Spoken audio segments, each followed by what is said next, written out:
नमस्कार साथियों, जानवी आईटीआई के ऑफिशियल यूट्यूब चैनल पर आप सभी का एक बार फिर से तहे दिल से बहुत बहुत स्वागत है। तो हम आज की प्रक्रिया आरंभ करने से पहले आप सभी के सामने एक कहानी बताना चाहते हैं। और जो मैं आज कहानी आप सभी को बताने जा रहा हूँ, ये कोई कहानी नहीं है, रियल घटना है जो मेरे साथ घटित हुई थी। ठीक है, बिल्कुल रियल घटना, एक भी ऊपर नीचे मेरी तरफ से इसके अंदर कुछ नहीं डाला गया। भाई शुरू करें। क्या होता है कि हमारे साथ काफ़ी बार ऐसा होता है कि हम हमारे सोचने की क्षमता खो देते हैं। हम इतने डिप्रेशन में चले जाते हैं कि सोचने का हमें टाइम ही नहीं मिलता और फिर वो काम हमारा नहीं हो पाता। कोई भी काम आप कर रहे हैं, किसी भी काम में नाकाम होने का कोई कारण हो सकता है। उसके सबसे बड़े कारण पर आज मैं बात करने जा रहा हूँ। आज से 5 साल पहले की बात है। एक हमारी दुकान है और दुकान करते हुए मेरे को लगभग 7 से 8 साल हो गए। 7 से 8 साल तक मैं दुकान पर, कुछ बहुत ज़्यादा बड़ी दुकान नहीं है, ठीक है, पान की थड़ी है। पानी की थड़ी पर मैं बैठता हूँ और उस थड़ी पर लगभग 5 साल पहले की मैं बात बताता हूँ। रोड ऐसा सुनसान रोड है, बहुत कम लोग उस रोड पर चलते हैं। अभी तो फिर भी चलने लग गए, लेकिन 5 साल पहले तो बहुत कम लोग वहाँ पर चला करते थे। वाहन मतलब लगभग 1 मिनट में 2 वाहन, 3 वाहन, 4 वाहन, इससे ज़्यादा नहीं आते थे। उस वक्त क्या था, दोपहर के 1 या 12 बजे की बात है। एक माताजी और एक उनकी छोटी सी बच्ची, ठीक है, छोटी सी बच्ची थी, लगभग 5 साल की बच्ची थी। काफ़ी दूर से चलते हुए आ रहे थे और लगभग 1 किलोमीटर से 2 किलोमीटर से वो चलते हुए आ रहे थे। उनको काफ़ी ज़्यादा प्यास लग चुकी थी, प्यास लग रही थी। अब बच्ची छोटी सी, पानी की बोतल भी नहीं है, माताजी के पास वजन, तो बच्ची को पैदल चलना पड़ रहा था। अब प्यास और ज़्यादा बढ़ रही है। वो धीरे धीरे आते हैं और मुझे दिख गए थे, वो मुझे दिख गए थे। मैं काफ़ी दूर से देख लिया था। छोटी सी बच्ची है, पैदल आ रही है, माताजी के पास सामान है और आ रहे थे। आए, धीरे धीरे दुकान के पास पहुंचे। दुकान के पास पहुंचते ही उनको एक दिखा पानी का घड़ा। मन पुलकित हो गया। लड़की बहुत खुश हुई। माताजी ने, बिटिया ने, दोनों ने पानी पिया। और माताजी जो है बिटिया को 20 रुपये देती है और 20 रुपये दे करके एक लगभग 20 कदम दूर एक पेड़ है, उस पेड़ के नीचे जाकर के माताजी तो बैठ जाती है कि तुम्हें जो भी लेना है वो लो, है ना, और मैं आगे जाकर के बैठती हूँ। वहाँ बैठी है। अब लड़की लगभग 5 मिनट गुजर चुके हैं। 5 मिनट से वहीं दुकान के सामने खड़ी है, कुछ बोल नहीं रही, बस देख रही है, ये लूँ के ये लूँ के ये लूँ। 5 मिनट गुजर गई। 5 मिनट के बाद माताजी की आवाज़ आती है, जो भी लेना है जल्दी ले, वक्त नहीं है मेरे पास इतना। मतलब पहले तो थोड़ा प्यार से बोलती है, बेटा जो भी करना है जल्दी कीजिए, वक्त नहीं है, बहुत दूर चलना है अभी। मम्मी बस 5 मिनट, तुतला के बोलती है, मम्मी बस 5 मिनट। फिर से 2 मिनट खड़ी हो गई और फिर से देखती रही, ये लूँ ये लूँ ये लूँ। हालांकि उसके दिमाग में पहले से था कि मुझे लेना क्या है, लेकिन वो सोच विचार कर रही कि इससे भी बेस्ट चीज़ मुझे मिल सकती है क्या, सोच रही है। 2 मिनट फिर से बर्बाद। फिर भी खड़ी है, अभी भी गई नहीं। मम्मी की इस बार थोड़े गुस्से में आवाज़ आती है, मम्मी बस 1 मिनट, अब भी यही बस। लास्ट में उसने मेरे को कहा कि अंकल एक चॉकलेट दे दो, एक कुरकुरे दे दो और 10 का नोट वापस दे दो।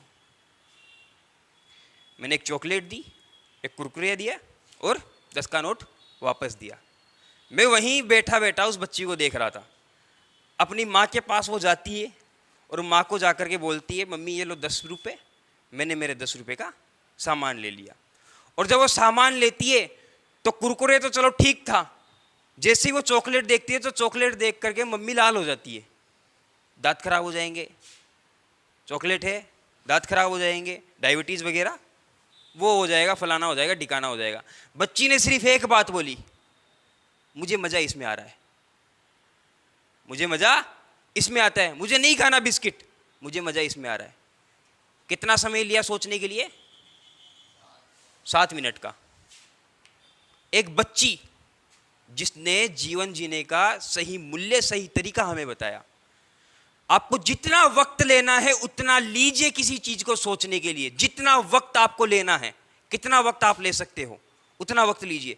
1 साल 2 साल घर वाले कितनी गालियां निकालेंगे, निकाल लेंगे, लेकिन 2 साल बाद जब आप सोच लो किसी चीज को, तो सोचने के बाद बिल्कुल भी देरी मत कीजिए उस काम को करने में। उस बच्ची ने भी नहीं की, सोच लिया चॉकलेट लेनी है, बस ले ली, लास्ट में ले ली, लास्ट में। सोचिए मत, घर वाले गालियां निकालेंगे, अड़ोस पड़ोस वाले गालियां निकालेंगे, लोग नालायक भी बोलेंगे, सब कुछ बोलेंगे, लेकिन आपको क्या करना है?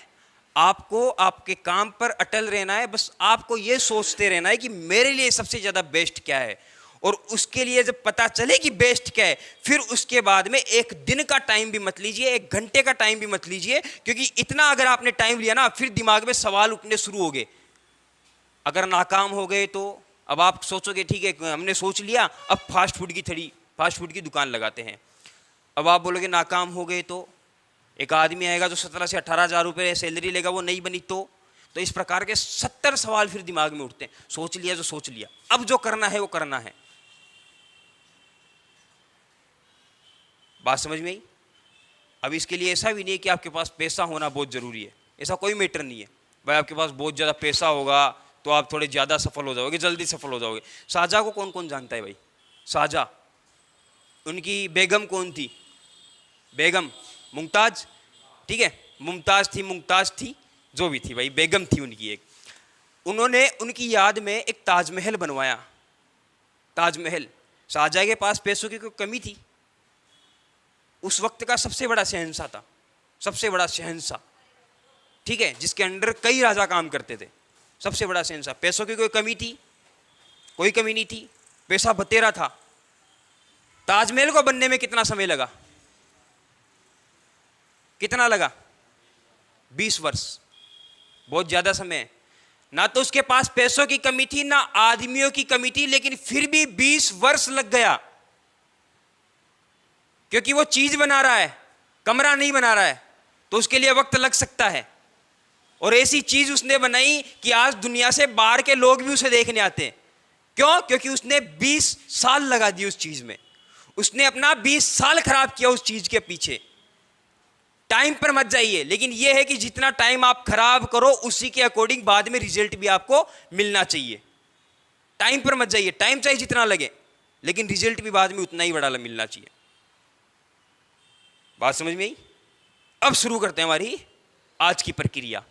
तो आज हम देखने वाले हैं प्राथमिक उपचार भाई, ठीक है। अरे क्या हो गया भाई, मैं तो मोटिवेट कर रहा था, तुम डिमोटिवेट हो गए। डिप्रेशन में मत जाइए। देखिए ये जो कहानी है थोड़े से उसके लिए सुनाई थी मैंने, ताकि थोड़ा मन लगे आपका, है ना। अब थोड़े डिप्रेशन में मत चले जाइए, ऐसे सोचिए मत इन्होंने क्या बोल दिया, ऐसे देख रहे हो आप मेरे को, तो इतना डिप्रेशन में नहीं। जैसे रोज हंसते खेलते क्लास लेते हैं वैसे ही क्लास लेनी है भैया। हाँ बिल्कुल। मन कैसे नहीं लगा? मन कैसे नहीं लगा? अब बताइए आपका मन लगाने के लिए हम क्या कर सकते हैं? ठीक है, क्लास लेते हैं अभी, फिर बताते हैं आपको, है ना, हम हमारी भाषा में बताते हैं फिर आपको। देखिए प्राथमिक उपचार, प्राथमिक उपचार आज हम देखने वाले हैं। प्राथमिक उपचार क्या होता है? आप कहीं पर काम कर रहे हो, आप इस रूम में काम कर रहे हो, आपके साथ में आज 20 लोग बैठे हैं, ठीक है, 30 हो सकते हैं, 40 हो सकते हैं, गिना नहीं मैं। फैन ठीक कर रहे हो, ये भाई साहब फैन ठीक कर रहे हैं। जब फैन ठीक कर रहे हैं तो इनको चोट लग गई, करंट आ गया, नीचे गिर गए, चक्कर आ गए, बेहोश हो गए। अब आप क्या करोगे? सांसें रुक सी गई, सांसें थम सी गई, मुझे ही मान लीजिए, इनका मत लीजिए भाई नाम, ठीक है, मेरी सांसें थम सी गई। अब आप बोलोगे यार अगर हॉस्पिटल ले गए तो बहुत देर हो जाएगी, गुरुजी तो राम को प्यारे हो जाएंगे। अब आप क्या करोगे? यहीं पर कुछ किया जाए। प्रथम, प्राथमिक का मतलब प्रथम, और प्रथम का मतलब पहले। जो आप हॉस्पिटल ले जाने से पहले जहां पर दुर्घटना हुई वहीं पर जो इलाज करते हैं उसे हम कहते हैं प्राथमिक उपचार। कुछ समझ में आया? प्राथमिक उपचार क्या होता है? जहां दुर्घटना हुई वहीं पर हम उपचार कर रहे हैं, मतलब चिकित्सा जो हॉस्पिटल ले जाने से पहले जो उपचार किया गया उसे हम कहते हैं प्राथमिक उपचार। पहले से मतलब प्रथम, और प्राथमिक मतलब प्राथमिक उपचार। तो ये हो गया हमारा प्राथमिक उपचार। अब प्राथमिक उपचार के लिए हमारे पास मान लीजिए कि आप फैन पर काम करें, करंट लग गया, ज्यादा से ज्यादा क्या होगा? छाती मारा छाला पड़ जाएगा, है ना, मंगराम छाला पड़ जाएगा, पीठ, ठीक है, या तो पीठ पे छाले पड़ जाएंगे या छाती पे छाले पड़ जाएंगे। भाई आपको करंट लगेगा तो कहीं तो छाले पड़ेंगे, आपका नुकसान भी होगा, हो सकता है आप बेहोश हो जाए, हो सकता है आपकी सांसें थम सी जाए, तो ज्यादा से ज्यादा यही होगा, और हो सकता है ज्यादा से ज्यादा आप मैं, ठीक है। तो ये हमारे साथ हो सकते हैं। तो उसके लिए कुछ श्वसन प्रक्रियाएं होती है। क्या होती है? श्वसन प्रक्रियाएं। उन श्वसन प्रक्रियाओं से क्या किया जाता है? मानव की जो सांसें थम सी गई है उनको वापस शुरू किया जाता है। अब मानव की सांसें थमने के और भी कई कारण होते हैं, हम दुर्घटना से बात कर रहे हैं, ठीक है, आप गलत मत ले जाइएगा, सांसें और कहीं भी थम जाती है। तो यहां पर क्या है, जब मानव की सांसें थमने लगती है तो उसके हमारे पास 4 तरीके होते हैं उसकी सांसों को वापस चालू करने के। भाई सांस का नाम आया है यहाँ, सांस का नाम, एक सांस वाली कहानी और याद आई। गांव जानते हो, गांव में छाछ सभी बनाते हैं, छाछ बनाते हैं। तो क्या हुआ कि एक घर था जिसमें रोज छाछ बना करती थी और वहां पर रोज लोग छाछ भी लेने आया करते थे। तो एक लेडीज उस घर में जाती है और जाकर के बोलती है 1 लीटर छाछ डाल दो। वो जग देती है, जग देने से पहले जग जैसे ही हाथ में लेती है, फिर उसको याद होता है आज तो छाछ बनी ही नहीं। फिर वो मना कर देती है, आज तो छाछ नहीं बनी। तो वो पूछती है फिर से, नहीं बनी, नहीं बनी, फिर से पूछती है, नहीं बनी, नहीं बनी। फिर वो अपना जग लेती है और निकल जाती है। लेकिन जो उसकी सास होती है ना, वो जाए रखती है मंदिर जाके रखती है। और जब वो मंदिर से वापस आ रही होती है तो वो औरत उसको रास्ते में मिल जाती है। तो फिर वो पूछती है कहाँ जाके आई है, आराम प्यारी आज तो गणाई दिन पाच मिली कट जा रही है, था कहीं घर जा रही छे, छाछ लेवा गई जी, पण था बीननी है कि भाई छाछ तो सही कोने। तो भाई ये खीतन, वो बोली ऐसे बोली तेरे को, हाँ ऐसे बोली, चल मेरे साथ, चल मेरे साथ। वो गई, उसके पास जग ली, रसोई में गई, जग लेके गई और वापस खाली जग ला करके उसको दे दी। फिर बोली कि छाछ तो नहीं है। अब बोली अब बात तो था कि बीननी खे दी जी, ये बात तो आपकी बीननी बोल दी थी। फिर वो बोलती है बीननी कौन होती है मना करने वाली, मना तो मैं करूंगी ना ठीक है, मना तो मैं करूंगी, बीननी कौन होती है मना करने वाली। तो क्या बड़ा बड़ा ही होता है, सास सास ही रहेगी, बहू बहू ही रहेगी ठीक है। अब सांस देने की 4 प्रक्रियाएं होती है। कौन कौन सी प्रक्रिया होती है? सबसे पहले आती है सिल्वेस्टर विधि। कौन सी आती है भाई? सिल्वेस्टर विधि। दूसरी आती है सेफर विधि। कौन सी? सेफर विधि। तीसरी आती है मुंह से मुंह विधि। क्या? मुंह से मुंह विधि, जिसे हम कहते हैं लाबोर्ड विधि। क्या कहते हैं? लाबोर्ड विधि। इसे हम लाबोर्ड विधि भी कह सकते हैं। कितने प्रकार हो गए? 1 2 3। एक और आता है, बुक खोलिए, लास्ट वाले का नाम बताइए, वो चिकित्सक वाला है, क्या नाम है उसका?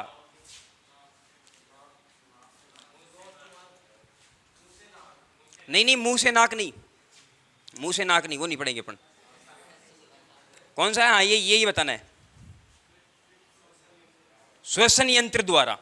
ठीक है, श्वसन यंत्र द्वारा। तो ये 4 प्रकार की विधियां होती है भाई। अब यहां पर हमारे पास सबसे पहले आती है सिल्वेस्टर और सेफर। भाई नाम दोनों के एक जैसे हैं और मैं भी हमेशा से कंफ्यूज रहता था भाई इनमें से सेफर विधि को याद कैसे किया जाए और सिल्वेस्टर विधि को क्या कैसे याद किया जाए। क्योंकि एक बार क्या हुआ, जब एग्जाम में क्वेश्चन आया ना तो मेरा भी दिमाग हिल गया, मैं भूल गया, क्योंकि काफी टाइम हो गया यार, 1 साल हो गया पढ़ा हुआ और मैं भूल गया। तो फिर मैंने कोई ऐसा तरीका निकाला भाई ये सभी को याद रहे, कभी जीवन में ना भूले। और वो तरीका ये है भाई, आपको मैं बोलूं भाई आपको ये 4 विधियां याद करनी है तो आप क्या करोगे? एक तो आएगा सामने, हम याद करेंगे, ठीक है। एक तो आप बोलोगे हम याद कर लेंगे, बिल्कुल जाइए। और एक क्या बोलेगा? सर मुझसे याद नहीं होगा, और वो पीछे मुंह करके निकल जाएगा। अब मेरे को आप ये बताइए, कोई समस्या है तो बिल्कुल सीना चौड़ा करके उसकी सामना करना बड़ी बात है या पीठ दिखाना बड़ी बात है? सामना करना बड़ी बात है। सिल्वेस्टर थोड़ा बड़ा शब्द है, सिल्वेस्टर थोड़ा बड़ा शब्द है, तो जहां सीना दिखाने की बात है इसका मतलब समझ जाना सीने पर आपके छाले पड़े हैं और बात है वो सिल्वेस्टर की, क्योंकि शब्द बड़ा है, क्योंकि शब्द बड़ा है। इसके बाद बात आती है सेफर की। छोटा शब्द है सेफर, 3 शब्दों का शब्द। सेफर पीठ दिखाना बहुत छोटी बात होती है ना, पीठ दिखा के निकल गए, तो उसके लिए पीठ पर जब छाले पड़ते हैं ना, इसका मतलब है सेफर विधि का हम प्रयोग करते हैं। सेफर विधि का मतलब सिल्वेस्टर विधि का कब प्रयोग करेंगे?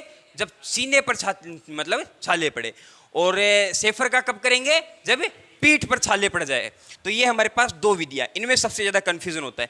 इसमें कुछ नहीं होता, बिल्कुल आसान सी होती है, अनपढ़ गवार भी इसका प्रयोग करता है। कुछ नहीं, नाक को बंद करता है, ठीक है, उसके मुंह को जो भी उसने खैनी वगैरह जर्दा वगैरह दबा रखा है उसको साफ करता है, बाहर निकालता है, और अब जो खुद ने खा रखा है वो भी निकालता है, क्योंकि वरना उसके मुंह का उसमें मुंह में चला जाएगा, है ना। तो वो साफ करता है, उसके मुंह पर एक चालनीदार कपड़ा रखता है और उसके मुंह में नाक बंद करके हवा डालता है। बिल्कुल ईजी। और सबसे ज़्यादा मतलब है जो कार्य करने वाली, जो हमें सबसे ज़्यादा रिजल्ट अच्छा दे सकती है ना, वो भी यही विधि है। फिर आप बोलोगे सर ये भी, फिर इन दोनों का प्रयोग क्यों करें? पढ़ लेते हैं भाई, पढ़ने में क्या जा रहा है हमारा भाई, किताब में दी हुई पढ़ लेते हैं भाई, सबसे ज़्यादा काम ही आती है, काम यही करती है।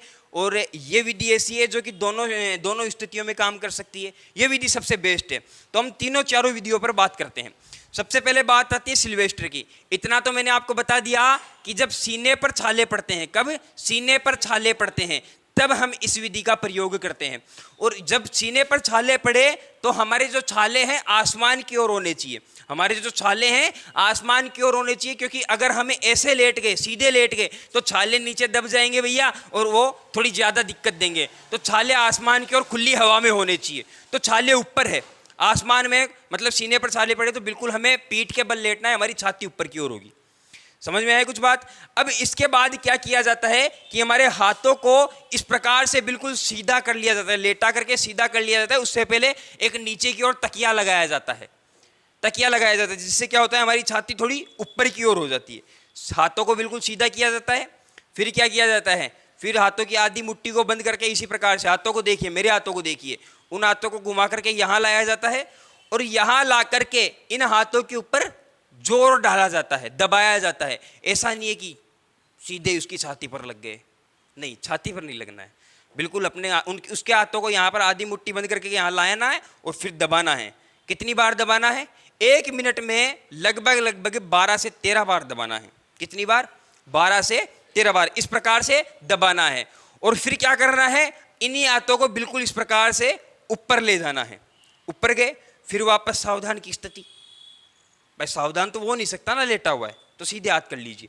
फिर आधी मुट्ठी बंद, फिर लाइए, फिर दबाइए, फिर ऊपर कीजिए, फिर ले जाइए नीचे, फिर लाइए, फिर दबाइए, फिर ऊपर।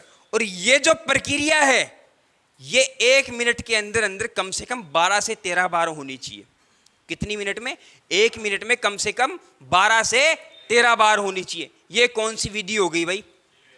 ये हो गई सिल्वेस्टर विधि। अब आप कहोगे कि सर इस विधि से होगा क्या? इससे होगा ये कि जब हमारी स्थिति ये है और जब यहाँ आएगी तब वो डालेगा दबाव, कोई व्यक्ति डालेगा हमारे ऊपर दबाव, तो उससे क्या होगा, हमारे अंदर जो बेकार वायु भरी हुई है, ठीक है, जिसकी वजह से हमें सांस नहीं आ पा रही, हमारे फेफड़ों में बाहर की वायु अंदर नहीं जा पा रही, ऑक्सीजन अंदर नहीं जा पा रही, तो वो हम क्या करेंगे, वो दबाएगा तो वो ऑक्सीजन बाहर निकलेगी। और जब वो वापस, भाई एक चीज बताइए, जब मेरे हाथ ऊपर गए तो शरीर कुछ फूलेगा, तो फूलने का मतलब है कि अंदर कुछ गया है, मतलब हवा गई, मतलब दबाएगा तो हवा बाहर निकलेगी, ऊपर ले जाएगा हवा अंदर जाएगी। मतलब ये जो काम किया जा रहा है ना, क्यों किया जा रहा है? ताकि हमारे शरीर के अंदर शुद्ध हवा जा सके। तो ये कौन सी विधि होती है भाई? सिल्वेस्टर विधि। सिल्वेस्टर विधि समझ में आ गई होगी अच्छे से, कोई दिक्कत नहीं है। इसके बाद बात आती है सेफर विधि की। सेफर विधि का प्रयोग कब किया जाता है? नींद आ रही है भैया? नींद आ रही है सर जी? बताइए क्या बात हुई? व्रत था आपका कल, रात को जग रहे थे क्या? क्या बात हुई? क्या बात हुई बताइए, बताइए। ऐसी कोई समस्या जो आप इन सभी के सामने नहीं बता सकते? अच्छा चलो कोई बात नहीं। इस विधि का प्रयोग हम कब करते हैं? जब पीठ पर छाले पड़ जाते हैं। कब करते हैं भाई? पीठ पर छाले पड़ जाते हैं। अब पीठ पर छाले पड़ गए, कॉन्सेप्ट वही रहेगा, छाले आसमान की ओर रहेंगे, हमेशा छाले आसमान की ओर रहेंगे। और अब हमें क्या करना है? छाती के नीचे एक तकिया लगाना है। क्या करना है? छाती के नीचे एक तकिया लगाना है। और इस प्रकार से हाथों का एक समकोण बनाते हुए, अंगूठा और उंगलियों के बीच में एक समकोण होना चाहिए। और इस समकोण को, और जो व्यक्ति अब जो हवा देगा ना, वो हमारे घुटनों पर बैठेगा। हमें बिल्कुल इस तरह से लेटा के हमारे मुंह को ये इधर कर लेगा, इधर कर लेगा, कहीं पर भी कर लेगा। और यहाँ पर के बैठ के क्या करेगा? यहाँ से पकड़ेगा हमको। कहाँ से? यहाँ से, कुछ इस प्रकार से, इस प्रकार से हमें पकड़ेगा, ठीक है। और इस प्रकार से हमें पकड़ करके क्या करेगा? हमारे यहाँ पर जोर डालेगा। क्या करेगा भाई? जोर डालेगा। इसमें कुछ नहीं करना, हाथों को बिल्कुल इस प्रकार से रखना है, ठीक है। हाथों को ऊपर की ओर रखना है, ना ऊपर करना है ना नीचे करना है, बस एक बार जो स्थिति हो गई सो हो गई। और उसके बाद हमें यहाँ से वो जोर डालेगा, बार बार जोर डालेगा। और ये जोर कितनी बार डालना है? लगभग 1 मिनट के अंदर कितनी बार? अब ऐसा नहीं है कि 1 मिनट में उसको होश नहीं आया तो छोड़ दे, नहीं, ये तब तक दोहराना है जब तक उसको होश नहीं आ जाता। और ये उसमें अब चाहे 3 घंटे लगे चाहे 2 घंटे लगे, आपको छोड़ना नहीं है, क्योंकि आप छोड़ दोगे, ठीक है, उसको छोड़ना नहीं है। कब तक ये प्रक्रियाएं दोहरानी है? ये भी और ये भी, दोनों 1 मिनट के अंदर नहीं छोड़ना है, जब तक वो जिंदा नहीं हो जाए तब तक उसको करते रहना है। तो ये हो गई शेफर और सिल्वेस्टर विधि। अब यहाँ पर ये जो विधि है ना, ये सबसे कम समय लेती है, लगभग 1 घंटे के आसपास ये व्यक्ति को जीवित कर देती है, ठीक है। मतलब ऐसा नहीं जो बिल्कुल ही जीवित कर देती है, नहीं, जो पहले से क्या होता है, उसको सांस नहीं आ रही होती है ना, उसकी सांस रेगुलर चलने लगती है इस विधि में। किस विधि में? लाबोर्ड विधि में या मुंह से मुंह विधि में। सबसे विश्वसनीय विधि है ये। इन विधियों में हो सकता है 2 से 3 घंटे भी लग जाए, लेकिन ये विधि अपना काम 1 घंटे के अंदर अंदर कर देगी। तो यहाँ पर यह विधि सबसे बेस्ट है, ठीक है। और इसी विधि का हम सबसे ज्यादा प्रयोग करते हैं, क्योंकि इन विधियों का ना तो इसको किसी को पता रहता है कि हाथों को ऊपर लेके जाइए नीचे लेके आइए, कोई पता नहीं होता, पीछे लेटाइए आगे लेटाइए, कोई क्या मतलब है उसको यार? मुंह में हवा डालनी है, आदमी को जीवित करना है, ठीक है, मुंह से मुंह ही तो लगाना है, और करना क्या है, ठीक है। तो वो क्या करता है भाई, सबसे पहले जब इस विधि की बात आती है तो चाहे पीठ पर छाले पड़े, चाहे छाती पर छाले पड़े, कहीं पर भी छाले पड़े, चाहे छाले ना पड़े हो, बेहोश हो गया हो, सांसें रुक गई हो, तब हम हर परिस्थिति में इस विधि का प्रयोग कर सकते हैं। तो पहला क्वेश्चन तो यही बन गया, वह एक ऐसी विधि है जिसका मुंह से मुंह विधि एक ऐसी विधि है जिसका प्रयोग हम हर परिस्थिति में कर सकते हैं। इसमें क्या होगा? इसमें यह होगा कि सबसे पहले तो उसको लेटा दीजिए, और यहाँ गर्दन है ना, गर्दन, इसके नीचे एक तकिया लगाइए ताकि उसका मुंह थोड़ा पीछे की ओर लटक जाए। और जब लटक जाए उसके बाद मतलब ये नली जो है ना, ये नली ये सीधी होनी चाहिए। कुल मिला के बात ये नली, और ये जब नली सीधी होती है, जब हम पानी पीते हैं ना, क्या करते हैं भाई, पानी जब पीते हैं तो यहाँ से पानी पीते सीधा अंदर जाता है, और ऐसे पीना गलत है क्योंकि वो सीधा हमारे फेफड़ों पर अटैक करता है। इसीलिए हमें ओक करके पानी पीना चाहिए। ओक समझते हो? ओक, ठीक है, ओक करके पानी पीना चाहिए। तो वो क्या है, धीरे धीरे थोड़ा थोड़ा पानी जाता है, और जब हम ऐसे पीते हैं सीधा वो फेफड़ों पर अटैक करता है। तो यहाँ पर हमें अटैक ही करना है, यहाँ पर हमें अटैक ही करना है। अब अटैक कैसे करना है? लटक जाएगा मुंह, ये नली सीधी हो जाएगी, और जैसे ही हमारी ये नली सीधी होती है तो सीधी होने के बाद आप उसके नाक को बंद कर लीजिए। पहले उसके मुंह से जो भी माल मटेरियल उसने जमा कर रखा है उसको बाहर निकालिए, ठीक है, उसको बाहर निकालिए। नशीले पदार्थ हुए, तंबाकू हुए, बीड़ी तो खैर नहीं रख सकता हूँ मुंह में, जो भी है गुटखा जर्दा बीड़ी जो भी है सबको बाहर निकाल लीजिए, मुंह को साफ कर लीजिए, ताकि एक तो आपको बदबू ना आए, ठीक है, और दूसरी बात वो थोड़ा जल्दी ठीक हो जाए। और आपका मुंह भी, आपके मुंह में जो भी आपने जो घनिष्ठ पदार्थ आप यूज करते हो, ठीक है, बहुत मूल्यवान उनको बाहर निकालिए। और फिर क्या करिए, उसके मुंह पर एक कपड़ा रखिए, और कपड़ा रख करके उसका नाक बंद कर लीजिएगा। हवा बाहर नहीं निकलनी चाहिए। ऐसा नहीं कि यहाँ से हवा बाहर निकल रही हो, आप हवा दे तो रही हो लेकिन वो यहाँ से निकल रही हो, निकलनी नहीं चाहिए। बंद कर लीजिए, मुंह में हवा मारिए, ठीक है। कितनी बार मारनी है? कितनी बार मारनी है? वही 1 मिनट में 10 से 15 बार, लेकिन जब तक मारती रहनी है जब तक वो जिंदा ना हो जाए, मतलब वो उठ के खड़ा ना हो जाए, है ना। अब जो खत्म ही हो गया वो तो कैसे जिंदा होगा, वो तो नहीं हो सकता ना। तो यहाँ पर हमें ये प्रक्रिया भी तब तक करनी है जब तक वो जीवित ना हो जाए, मतलब वो ठीक से उस सांस लेने में, वो रेगुलर सांस ना लेने लगे। अब सर इससे होगा क्या?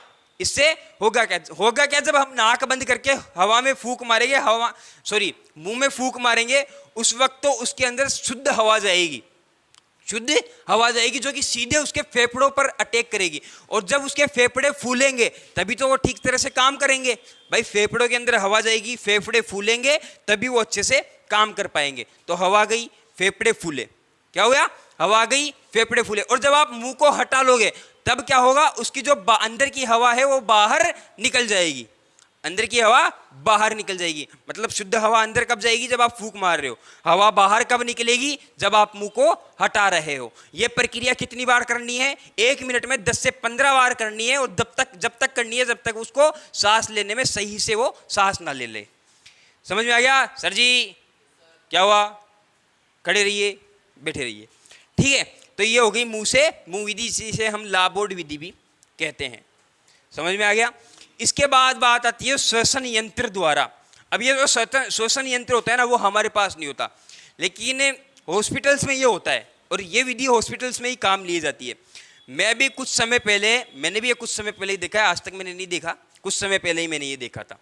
ठीक है, हॉस्पिटल में, एसएमएस हॉस्पिटल के अंदर एक क्या होता है कि एक आदमी जो होता है ना, जिसको सांस लेने में प्रॉब्लम होती है, अब क्या है, ऑक्सीजन के सिलेंडर तो हो सकता है कि काम आ रहे हो, तो उस परिस्थिति में ऐसे यंत्र रखे जाते हैं। और ये जो यंत्र होते हैं ना, कुछ इस तरह के होते हैं। ये तो क्या होता है, ये तो मुंह पे लग जाता है ना, और यहाँ पर एक नलकी होती है और यहाँ पर एक गुब्बारा होता है। इसमें क्या होता है कि यहाँ पर इसके मुंह पे लगा दिया जाता है और इसको दबाया जाता है, यहाँ से, इसको यहाँ से दबाया जाता है। ये गुब्बारे की तरह होता है, इसको यहाँ से दबाया जाता है। और जब इसको दबाते हैं तो इसके अंदर जो हवा है वो व्यक्ति के अंदर जाती है, और फिर जब ये वापस फूलता है, उसकी हवा वापस बाहर निकल जाती है। तो ये जो यंत्र होता है ये हॉस्पिटलों में होता है, ये हमारे पास उपलब्ध नहीं होता, ये हमारे पास उपलब्ध नहीं होता। इसीलिए हम इसका जिक्र बहुत कम बार करते हैं, और हमारे पास जो क्वेश्चन पूछे जाते हैं ज़्यादातर इन्हीं 3 में से पूछे जाते हैं। लेकिन इसको भी याद रखना है कि ये एक गुब्बारे के टाइप का होता है। यहाँ पर इसको मुंह पे लगाया जाता है, इसमें से क्वेश्चन आएगा नहीं वैसे, ठीक है, इसमें से कोई क्वेश्चन नहीं आएगा, क्वेश्चन इन 3 में से ही आएगा आपके। लेकिन इतना याद रखना है, ये हॉस्पिटल में होता है, ये हमारे पास उपलब्ध नहीं होता। बात समझ में आ गई? श्वसन विधियाँ कंप्लीट हुई, कोई दिक्कत? ठीक है। अब ऐसा कोई व्यक्ति जिसके कोई चीज़ समझ में नहीं आई हो, तो बिल्कुल खड़ा होकर के पूछ सकता है, बिल्कुल खड़ा होकर के, निडर होकर के। इनसे डर लग रहा है तो भैया इनको आपसे डर लग रहा है, अभी के लिए क्षमा चाहते हैं, मिलते हैं नेक्स्ट वीडियो में। धन्यवाद हमारे साथ लास्ट तक बने रहने के लिए, आप सभी का बहुत बहुत धन्यवाद। इनसे पूछ लेते, इनको डर लग रहा है।